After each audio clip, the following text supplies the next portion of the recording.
વાર્તાની અંદર આવતા પાત્ર, ઘટના અને નામ ફક્ત કાલ્પનિક છે. તેનો કોઈ પણ વ્યક્તિ સાથે સંબંધ નથી. આ વાર્તા ફક્ત મનોરંજન માટે બનાવવામાં આવેલી છે. તો ચાલો વાર્તા શરૂ કરીએ. મારું નામ ટીના છે. હું 17 વર્ષની છું. આ ઘટના ત્યારે બની હતી જ્યારે મારા કાકા એ મને મસાજ કરવાનું શરૂ કર્યું.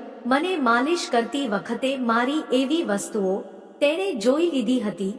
તે અત્યારે કોલેજના પ્રથમ વર્ષમાં છે અને હું 12મા ધોરણમાં છું. તે દેખાવમાં ખૂબ જ સુંદર છે. અત્યારે મારી ઉંમર 17 વર્ષની છે અને હું વડોદરા, ગુજરાતમાં રહું છું. આ ઘટના મારી અને મારા કાકા વચ્ચે બની હતી. મારો પગ લપસવાને કારણે મારી કમરમાં મોચ આવી ગઈ હતી. તેને મને મસાજ કરવાનું શરૂ કર્યું. મને માલિશ કરતી વખતે મારી સાથે એવી વસ્તુઓ થઈ છે. તે ખરેખર થવી ન જોઈએ. આ થોડા દિવસો પહેલા થયું હતું. તે ઉનાળાની રજાઓ માણવા અમારા ઘરે આવ્યા હતા. તેનું નામ સંદીપ છે અને તે મારાથી 2 જ વર્ષ મોટો છે અને અત્યારે કોલેજના પ્રથમ વર્ષમાં છે. તે દેખાવમાં ખૂબ જ સુંદર છે. તેમનું શરીર જોવા જેવું હતું. કોઈ પણ સારી છોકરીઓ તેની સાથે મિત્ર બનવા જલ્દી તૈયાર થઈ જાય છે. તે ખૂબ જ સુંદર છે. અમે બંને ખૂબ સારા મિત્રો હતા અને દરેક પ્રકારની વાતો એકબીજા સાથે શેર કરતા, પણ પ્રેમની બાબતો સિવાય. અમે બંને આખો દિવસ રમતા અને મજા કરતા. પછી એક દિવસ મારા પપ્પા અને મમ્મી કશે જઈ રહ્યા હતા. મેં કહ્યું, પાપા તમે બંને કયા જઈ રહ્યા છો? પપ્પાએ કહ્યું, દીકરી અમે બંને મારા મિત્રની દીકરીને તેની કોલેજમાં મળવા જઈ રહ્યા છીએ અને તું તમારા કાકા સાથે રમો. અને પછી બંને ચાલ્યા ગયા. કાકા અને મેં મોબાઈલ પર ઓનલાઈન કેરમ રમવાનું શરૂ કર્યું. અમે બંને અલગ અલગ મુદ્દા પર વાતો કરીને જોરથી હસતા હતા. અમુક સમયે કાકા મને ગળે લગાડતા અને ક્યારેક હું કાકાને ગળે લગાવી લેતી. મેચ જીતાની સાથે જ અમે એકબીજાને ગળે લગાડવા લાગ્યા. અમારો ચહેરો એકબીજા સાથે અથડાઈ ગયો. મને ખબર નથી કે આને મારે પ્રથમ ચુંબન કહેવું કે એક સંયોગ. હવે અમે બંને એકબીજા સાથે સંકોચ અનુભવવા લાગ્યા, જાણે અમે પહેલીવાર જ મળ્યા હોય. હું ડ્રોઈંગ રૂમમાંથી ઊભી થઈ અને મારા રૂમમાં ચાલી ગઈ. મારા રૂમમાં બેસીને મને અજીબ લાગતું હતું. મને કંઈ સમજાયું નહીં એટલે હું નહાવા ગઈ. સ્નાન કરતી વખતે મને ટીવીનો અવાજ સંભળાવવા લાગ્યો હતો. કદાચ કાકા પોતાનું મૂડ બદલવા માટે ટીવી જોવા ગયા હતા. હું ટેન્શનમાં બાથરૂમ જતી વખતે મારા બીજા કપડાં લેવાનું ભૂલી ગઈ હતી અને પછી હું પોતાની જાતને ટુવાલમાં લપેટીને બહાર આવી. બાથરૂમમાંથી બહાર આવતા જ મારો પગ લપસી ગયો અને હું એક ધડાકા સાથે પડી. કાકાને કદાચ ટીવીના કારણે મારા પડવાનો અવાજ સંભળાયો ન હતો. જ્યારે હું ઉઠવાની કોશિશ કરવા લાગી ત્યારે હું હલનચલન પણ કરી શકતી ન હતી. પછી મેં કાકાની જોરથી બોલાવ્યો અને કાકા જલ્દીથી આવી ગયા અને મને પોતાની સાથે જ તે ત્યાં જ ઊભા રહી ગયા. તે શરમાઈ ગયા હતા. મેં કહ્યું, કાકા મને મદદ કરો. પછી તેને કહ્યું, હું નથી કરી શકતો કારણ કે તારા શરીર ઉપર કપડાં છે નહીં. પહેલા તો તારા કપડાં પહેરી લે. મેં મારી સામે જોયું તો મારો ટુવાલ દૂર પડેલો હતો. હવે હું પણ શરમ અનુભવ છું. મને એક બાજુ સખત દુખાવો થયો, બીજી બાજુ હું કપડાં વિના હતી. હવે હું શું કરું મને કંઈ સમજાયું નહીં અને કાકાને કહ્યું, કાકા કંઈ પણ કરો પણ મને ઉપાડીને મારા રૂમ સુધી લઈ જા. કાકાએ હિંમત ભેગી કરી અને મને લેવા આવ્યા. તેની આંખો મારી ગરદનના નીચેના ભાગ તરફ જઈ રહી હતી. કાકાએ પહેલા પોતાના બંને હાથનો ઉપયોગ કર્યો અને મને ઊભી કરી. હું પીડાને કારણેથી સીચો પાડી રહી હતી. કાકા મને ટુવાલ વડે લપેટી રહ્યા હતા ત્યારે તેમના હાથ સહેજ ધ્રુજતા હતા. હજી કાકાની આંખો મારા શરીરને જોઈ રહી હતી. જ્યારે હું ચાલવા લાગી ત્યારે હું ચાલી શકતી ન હતી. પછી તેણે મને તેના ખોળામાં ઉંચકીને મારા બેડ પર સુવડાવી દીધી. તે પપ્પાના રૂમમાંથી ભાગીને મલમ લાવ્યા અને પાછા આવ્યા અને કહ્યું, મને થોડો મલમ લગાવવા દે. મને ના પાડવા જેવું લાગ્યું. બીજી બાજુ મને ખબર નથી કે મમ્મી ક્યારે પાછી આવશે. ત્યાં સુધીમાં તો હું મરી જઈશ. મેં કહ્યું, કાકા મને મૂકો. પછી તેણે મને ફેરવી નાખી. પહેલા કાકાએ મારો ટુવાલ હટાવ્યો અને મારી કમર ઉપર મલમ લગાવવાનું શરૂ કર્યું. મલમ લગાવતા શું હળવાશ અનુભવવા લાગી. આ ઉપરાંત મને કંઈક બીજું પણ લાગવા લાગ્યું હતું. ખબર નહીં મને શું ખુશી મળી રહી હતી. એટલામાં જ કારના હોર્નનો અવાજ સંભળાયો. અમે બંને ગભરાઈ ગયા. કાકા દોડીને ડ્રોઈંગ રૂમમાં ગયા અને ટીવી જોવા લાગ્યા. હું કપડાં પહેરવા માટે ઊભી થઈ.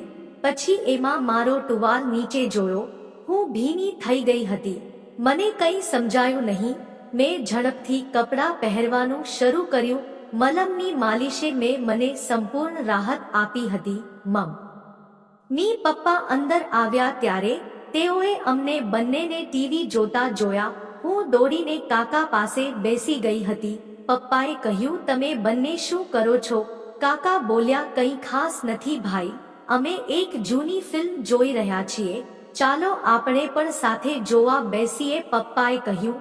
ફિલ્મ જોતી વખતે મમ્મીએ કહ્યું, તમે બંને કાલે કાંઈ બહાર જવાનો પ્લાન તો નથી બનાવ્યો ને? મેં કહ્યું કે મમ્મીએ કહ્યું કે કાલે આપણા ઘરે કેટલાક મહેમાનો આવવાના છે. મેં કહ્યું, ઠીક છે મમ્મી. ફિલ્મ પૂરી થયા પછી બધા પોતપોતાના રૂમમાં ગયા.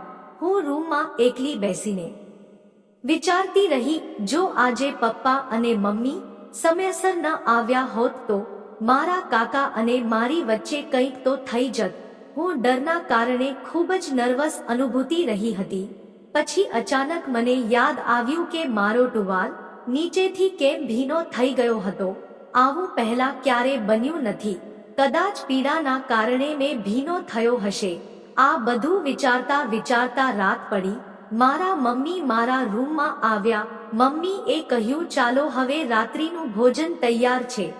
હું જમવા ડાઇનિંગ ટેબલ પર બેસી ગઈ હતી. જ્યારે કાકા પણ જમવા આવ્યા. જમતી વખતે હું મારા કાકા તરફ નીચું જોઈ રહી હતી. તેઓ ચૂપચાપ ખાતા હતા. પછી તેને અચાનક મારી તરફ જોયું. જલ્દી અમારી આંખો મળી. મારા શરીરમાં દર્દની સંવેદના થવા લાગી. ડરથી મેં ચૂપચાપ ખાવાનું શરૂ કર્યું અને બધાએ મારી સમક્ષ પોતાનું ભોજન કર્યું. પપ્પા અને કાકા ટીવી જોવા લાગ્યા અને માં વધેલું જમવાનું ઉપાડીને રસોડામાં રાખવા લાગી. ત્યાં સુધીમાં મેં પણ મારું ભોજન પૂરું કર્યું અને ઊભી થઈને હું મારા બેડરૂમમાં જવા લાગી. આસપાસ જોયું અને હું ડરી ગઈ. ધીમે ધીમે મેં મારા શરીર પર જોયું તો મને કશું ભીનું હોય તેવો અનુભૂતિ થઈ. કાકાને જોઈને મારા ગ્લાસમાંથી પાણી છલકાઈ ગયું હતું. એટલે હું દોડીને મારા રૂમમાં ગયો અને મારા કપડાં બદલ્યા. એવું ન થાય કે મમ્મી તેને જોઈ લે. બહાર આવીને હું મારા રૂમમાં મારા બેડ પર સૂઈ ગઈ. સૂતી વખતે હું વિચારી રહી હતી કે શા માટે હું વારંવાર પલ્લી જાઉં છું.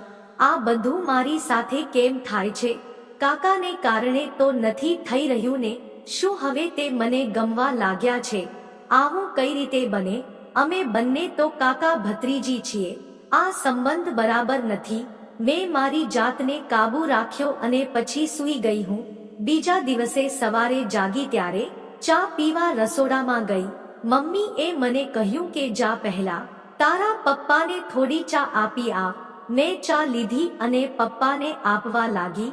પપ્પાએ કહ્યું, દીકરા પ્લીઝ તારા કાકાને જગાડી દે. હું થોડી નર્વસ થઈ ગઈ.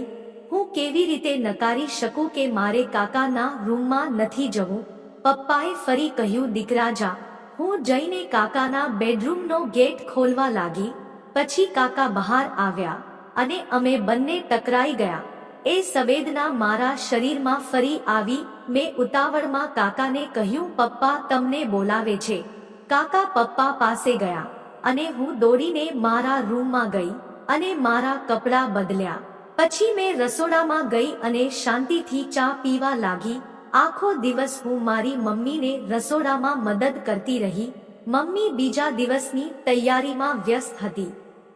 જો પપ્પાએ ફોન કર્યો હોત તો હું કોઈને કોઈ બહાનું બનાવીને મા પાસે મોકલી દેત. કાકા પણ પપ્પા સાથે હતા. એવું ન બને કે ફરી એ જ વસ્તુ થાય. આખો દિવસ આ રીતે કાકાથી છુપાયેલી રહી. રાત્રે રસોડામાં શાંતિથી જમ્યા પછી હું પોતાના રૂમમાં સૂઈ ગઈ. ઊંઘમાં જ્યારે કોઈએ મારા પગને સ્પર્શ કર્યો ત્યારે મેં જોયું કે કાકા મારા પલંગ પર બેઠા હતા. હું ડરી ગઈ અને કાકા કહેવા લાગ્યા કે આજે તારી સાથે એ બધું થશે જે તને પણ પસંદ છે. પછી કાકા એ મારે ચહેરા પર આંગળી મૂકી. મેં પણ તેમની વાત માની લીધી, જાણે હું પણ કાકાની રાહ જોઈતી હતી. કાકા એ મને કહ્યું કે ગ્લાસમાંથી મને જોઈને પાણી ઢોળાઈ જાય છે, પરંતુ મારી પાસે એમનો ઈલાજ છે જેથી બેલેન્સ રાખવાથી પાણી નહીં પડે. કેમ કે આજે હું એક સાથે એક ગ્લાસમાંથી બધું જ પાણી કાઢી નાખીશ. હું ડરી રહી હતી અને કાકા તો મને શીખવવાના મૂડમાં હતા. મને કંઈ સમજાતું ન હતું કે હું શું કરું, કેમ કે કાકાજી શીખવવા માંગતા હતા તે બધું મારે પણ શીખવવું હતું. મેં વિચાર્યું કાકા જે મને શીખવે છે તે શીખવવા દો, કેમ કે મારે પણ ક્યારેક તો શીખવું જ પડશે. આજે કમરનો દુખાવો મને હતો, આથી કાકા એ મારા પગ અલગ કરી અને મને મલમ લગાવવા લાગ્યા અને તે મલમની ડાબલીમાંથી આંગળી નાખીને મલમ કાઢી રહ્યા હતા. દર્દને કારણે મારી ચીખ નીકળી રહી હતી.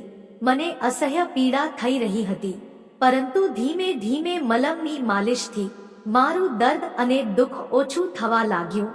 મારા કાકાએ 3 કલાકમાં મારી 2 વખત માલિશ કરી આપી અને ખરેખર મારું દર્દ ગાયબ થઈ ગયું હતું. હવે મારાથી મારા હાથમાંથી ગ્લાસમાંથી પાણી હતું હવે બંધ થઈ ગયું હતું. મિત્ર, વિડિયો પસંદ આવ્યો હોય તો વિડિયોને લાઈક અને ચેનલને સબસ્ક્રાઇબ કરજો. ફરી મળશું એક નવા વિડિયોમાં. ત્યાં સુધી આવજો. વિડિયો પૂરો જવાબ બદલ તમારો ખૂબ ખૂબ ધન્યવાદ.